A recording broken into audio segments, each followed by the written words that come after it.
পর্দা তোমার অহংকার, আল্লাহ তাআলার বিধান।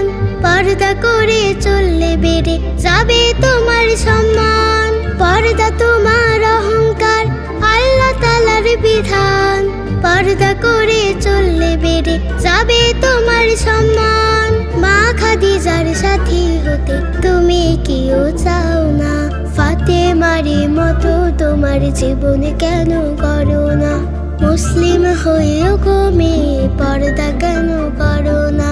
ফাতেমার মতো তোমার জীবন কেন করো না?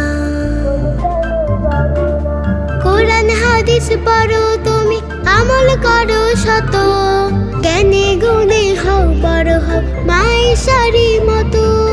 কোরআন হাদিস পড়ো তুমি, আমল করো শত, জ্ঞানে গুণে হও বড় হও মায়েশার মতো।